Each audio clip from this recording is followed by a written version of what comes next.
Hey guys, this is W3CRay, and I think it's important to show this specific hand in the video in the course. A user brought this up, why the solution of his Monte Carlo simulation in HRC showed a different result compared to the Racy Edge calculator for the bounty, and also if you would run it in HRC, the enumerated version of the simulation in HRC, so why there is a significant difference in a spot.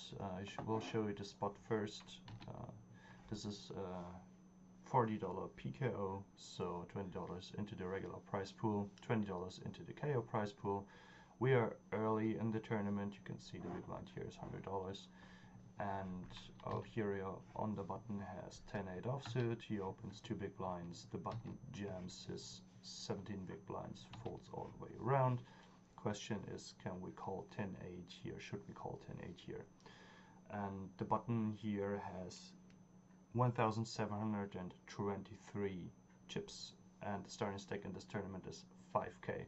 So he has a bounty power of approximately 2.9, and you can see the odds here are 1.44 to 1, so if this would not be a bounty, we would need 41% equity. Now, you can either do this with the bounty power concept in-game, or afterwards in your study you use a calculator, and this is what I can show you, what is the result. I did put it in here, so all the needed information.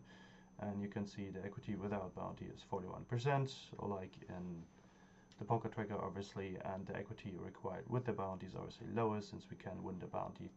And the calculation ends up to 30.34%, so we lose approximately 11% here in terms of equity, which we need as a minimum to call off against the button rejam. Now, if you first use for studying purposes here your Equilab, and you just know, okay, I need 30.3% equity, you can run the range here, so 30.3%. We calculate the hand range here, and this would be the result. So we call essentially any high card down to Queen 4, Jack 5, and then we leave out this bottom crab triangle. And 10-8 is a clear raise call in this situation.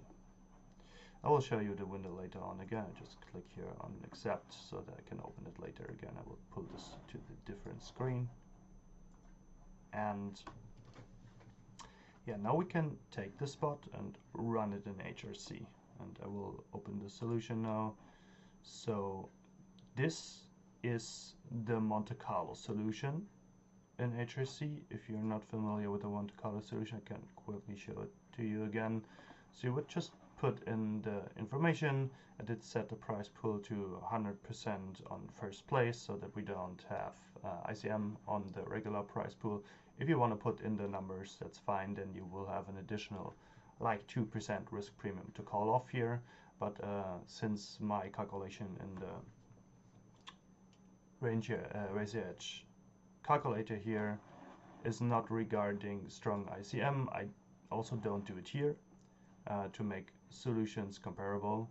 Then you would click next, do your setup, click next, put in the strategy, and then you would run it. This simulation tree here is approximately 4 gigs, so it takes a little bit to run it, but yeah, I did run it. And the solution is as follows. We open in the cutoff here of 49.8%. To show you the strategy, then for the button plays a mix between calling and jamming, and you can see the button wants to VPIP here, like a slower hands non all in, so the weaker part of the VPIPing range, and the good part of the VPIPing range is just ripped. And if he does that and both blinds fold, then this would be our calling range, so 10-8 is clearly in here. We have a 0.24 plus EV call. If you go back to the EVs, then you can see that we would also in theory call a little bit more. But this looks different to the solution which we had before. I will show you that again. So this is the solution which we approximated from our Racy Edge calculator, and this is the Monte Carlo solution here.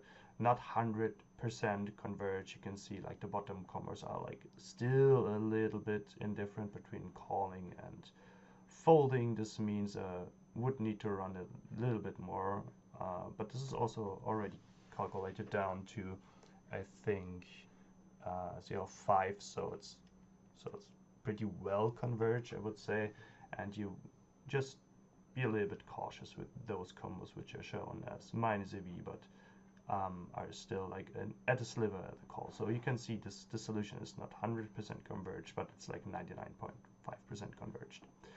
Okay.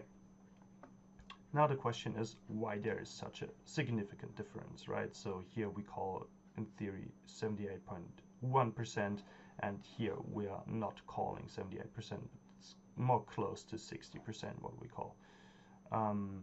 Yeah, why there is a difference and how to explain it.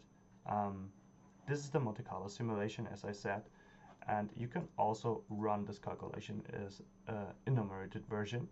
And the difference between the enumerated version and the Monte Carlo version is that the Monte Carlo version regards card bunching and card removal effects, and the enumerated version does not.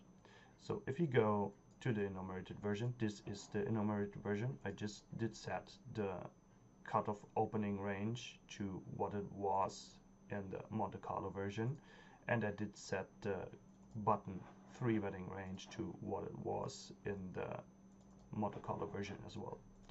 And then I did just run the fictitious plays, and this would be the solution. And if you now look into the solution of the calculated version and HRC version, you can see besides of some combos which have a little bit more tie probability against a rejamming range, this fits pretty well. So the answer why your Monte Carlo version of the simulation of the hand which you are regarding is very different to the simulation result which you get if you do the enumerated version, which matches the Racy Edge calculation, also is that you regard card bunching. And I can also show you a nice feature here in HRC. When you go down here and you do a right click, then you can go into node details, and then you can do your research on which cards are already gone. You just click run sampling, and this is your result, and you can see that the likelihood of like a little bit more aces and a little bit more kings are out is higher compared to all the other cards. Okay, and because of that, because of all those players did fold, and they most likely did fold a weak hand, so the early position player will not have a hand like King 9 suited, but will very likely have a hand like 10-5 suited, which he did fold because he did fold, right? This card bunching effect that all of those players did fold, we did open raise, the button did rejam, and the blinds did also fold, so they didn't have a hand like 10s or jacks, or aces or kings, right? But they had a hand like ace 5 offsuit, for example, right? The fact that the players did fold indeed makes the probability of the button having a good hand more tilted towards this region way more likely, because everyone did fold, and let's say no one did fold a good ace, and let's say no one did fold obviously his pocket queens, right? So the card bunching effect in the end leads you to a calling range which is tighter compared to the enumerated version, which matches our calculated range which we did here in the range calculator or equity calculator, and then in the end our resulting range which we got.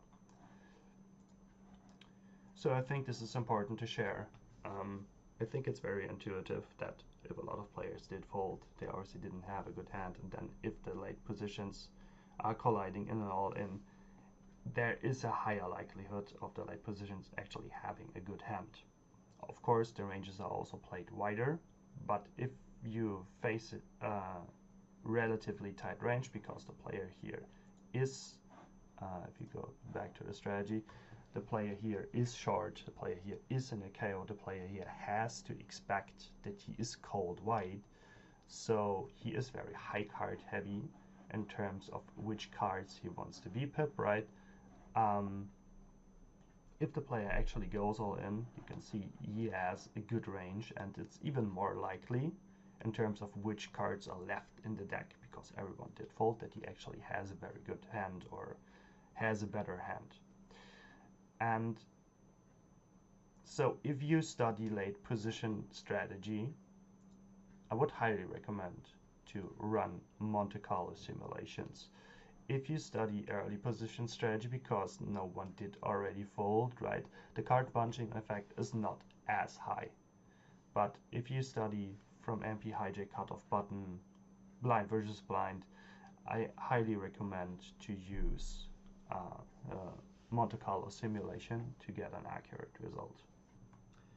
Now, last question to answer, how to deal with this in game. And first of all, you just need the awareness, which we now created, that there is a significant card bunching effect for late positions.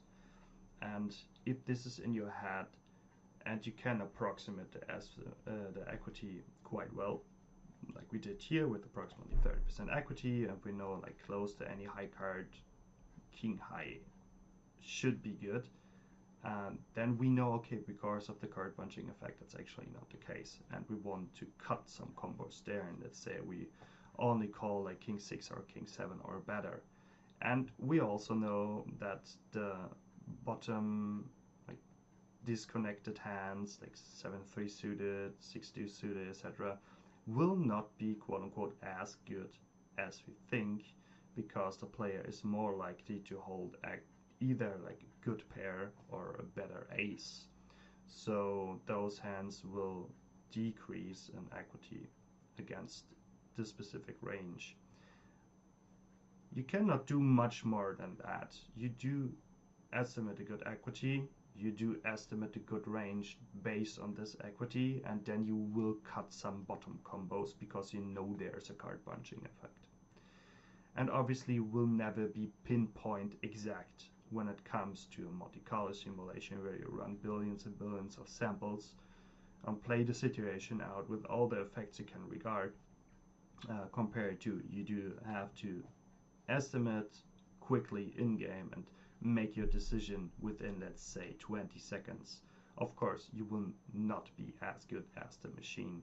So yeah, the advice or the suggestion here would be just to cut the lower end of your high cards and the lower end of your disconnected, either off-suited or suited hands, and be a little bit tighter so you be on the safe side when it comes to, let's say, hijack open button rejam, cut off open small blind rejam kind of spots, where you know the player is a little bit more tilted towards better hands. Okay, this is what I wanted to share today. Wish you good luck at the tables, guys, and bye bye.